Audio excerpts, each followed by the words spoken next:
5% জিডিপির 5% শিক্ষা খাতে ব্যয় আমরা নিয়ে আসতে চাই। এই বছর হয়তো পারবো না, তবে আগামী কয়েক বছরের ভিতরে মাননীয় প্রধানমন্ত্রী পরিষ্কার করেছেন ইলেকশন ম্যানিফেস্টোতেই।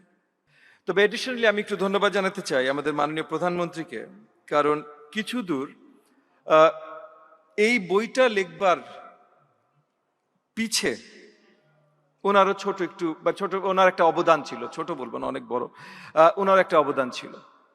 কারণ 2023-24 গণঅভ্যুত্থানের আগে ওনার সাথে শিক্ষানীতি নিয়ে অনেক আলোচনা হতো। উনি ওনার কন্যা সন্তান, যিনি এখন বাংলাদেশে আছেন, তখন ইংল্যান্ডে ছিলেন, সে কি পড়াশোনা করছেন, বাংলাদেশের পড়াশোনা কেমন, কি হতে পারে, এগুলো নিয়ে উনি আলোচনা করতে পছন্দ করতেন। তো ওনার সাথে আলোচনা হতো, তখন চিন্তা করলাম আসলে বাংলাদেশের পড়াশোনা কি অবস্থা। 17 বছর ধরে তখন আমি বিশ্ববিদ্যালয়ে পড়াচ্ছি, আসলে আর একটু ভালো করে জানা দরকার। সেই জানার একটা প্রচেষ্টায় একাডেমিক রিসার্চ কিছু করতে করতে এই বইটা বেরিয়ে গেল।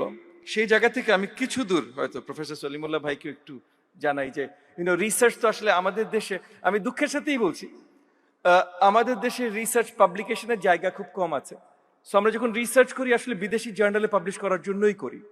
তো অরিজিনাল কাজটা আসলে সেইভাবে ইংরেজিতেই এসেছিল, এবং সেই কারণে অরিজিনাল ইংরেজি করার পর চিন্তা করলাম যে আসলে বাংলাদেশের শিক্ষা নীতি নিয়ে যেহেতু আলোচনা, তাহলে এটা বাংলায় হওয়া উচিত।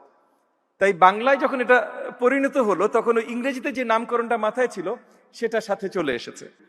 তো সেই জায়গা থেকে ডক্টর জাহিদ যখন বলেছেন যে আসলে আমাদের জবাবদিহি থাকতে হবে, কি লিখছি কি বলছি, আগামী দিনগুলোতে আমাদেরকে জবাবদিহিতার কাঠগড়ায় দাঁড়া করানো হবে, আমি ওনার সাথে পুরোপুরি একমত। দেবপ্রিয় দাদা বলেছেন ওনারা রিফর্ম ওয়াচ করছেন, আমাকে এর আগে কয়েকবার বলেছেন ওনারা রিফর্ম ওয়াচ করছেন। তো সেই জায়গা থেকে আমি যেমন একটু ভয় আছি, হ্যাঁ, কিন্তু আবার অত্যন্ত আনন্দিত, কারণ আমি সরকারের অংশীদার হয়েছি মাত্র 2-2.5 মাস হয়েছে। এর আগে 10-15 বছর সরকারের বিরোধিতা করেছি, তখন যে সরকার ছিল, এবং ওই সরকারের বিরোধিতা যখন করেছি মূলত একটা জিনিস সবচেয়ে বেশি চেয়েছি, জবাবদিহিতা। তো 10 বছর যখন জবাবদিহিতা চেয়েছি, সেটার জন্য সড়কে আন্দোলন করেছি, রাজপথে আন্দোলন করেছি। আজকে নিজেরা যখন কেদারায় বসেছি, নিশ্চয়ই আমরা জবাবদিহিতার আয়তায় থাকবো, এবং ওনারা সবাই আমাদেরকে ওই সোজা স্ট্রেইট অ্যান্ড ন্যারো পাথে রাখবেন, সেটা আমি বিশ্বাস করি। এবং ওই জায়গা থেকে আমি সরকারের হয়ে বলছি যে মাননীয় প্রধানমন্ত্রী এটাতে বিশ্বাস করেন, আমরা অ্যাকাউন্টেবল থাকতে চাই। হ্যাঁ, আমি জানি দেবপ্রিয় দা একটা কথা বলেছেন, ওনারা সার্ভে করতে গেছেন, কোন একটা ইওনো হয়তো সার্ভে করতে দেয়নি বা কোনো একটা বাধা সৃষ্টি করেছে, কিন্তু সেন্ট্রাল সরকারের বিশ্বাস এটা না। এবং হ্যাঁ, আনলার্নিং এর দরকার আছে, আমরা আনলার্নিং এ যাব। তবে আরেকটা জিনিস বলি, কারণ সবাই অনেক কিছু বলেছেন এবং ওনারা অনেক জ্ঞানের সাথে বলেছেন, আমি ছোটখাটো দু একটা জিনিস একটু অ্যাড করব, আমার বই সম্বন্ধে না, একটু বাস্তবতা সম্বন্ধে। বইটা যখন আমি লিখেছি, রিসার্চ যখন আমি করছিলাম 2025 সালে, তখন আসলে একাডেমিক ভাবে রিসার্চটা করেছিলাম, একাডেমিক ভাবে, এবং একাডেমিয়া এবং বাস্তবতার ভিতরে কিছু ফারাক থাকে। 2025 সালে যখন এই রিসার্চটা করছিলাম, তখন জানতাম না যে আমার প্রাইমারি বাচ্চারা ক্লাসরুম এক জায়গায় যাবে, বিল্ডিং থেকে বেরিয়ে 100 গজ দূরে যাবে বাথরুম করতে। এইটা হলো বাস্তব সমস্যা। আমার প্রাইমারি স্কুল সেকেন্ডারি স্কুলের জমি অন্য কেউ দখল করে নিবে, এটা হলো বাস্তব সমস্যা। আমরা অনেক বাস্তব সমস্যার সম্মুখীন, এবং এই বাস্তব সমস্যার সমাধান আমাদের দরকার। হ্যাঁ, কারিকুলাম আমাদের ঠিক করতে হবে, যে কারিকুলামে আমরা আছি। আমি জানি সলিমুল্লাহ ভাই অনেকগুলো পয়েন্ট তুলেছেন কারিকুলাম নিয়ে, শিক্ষা নিয়ে, প্লেটো রিপাবলিকে কি বলেছে। প্লেটো রিপাবলিক সলিমুল্লাহ ভাই আমার থেকে অনেক বেশি জানেন,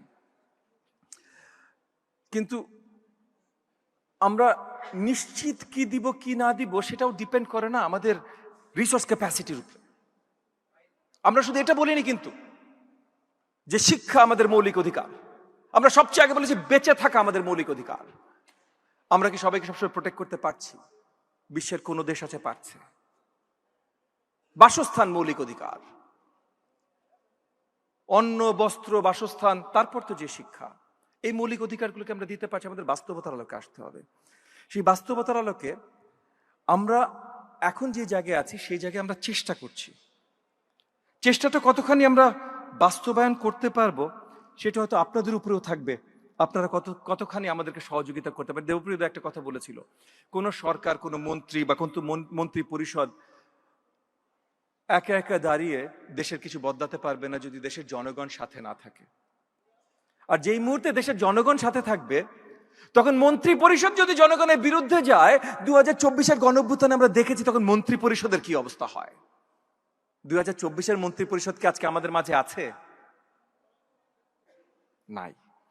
তো সেই জায়গা থেকে হয়তো অনেক কিছু আমাদের ভুল ত্রুটি আছে। 5% জিডিপির 5% শিক্ষা খাতে ব্যয় আমরা নিয়ে আসতে চাই।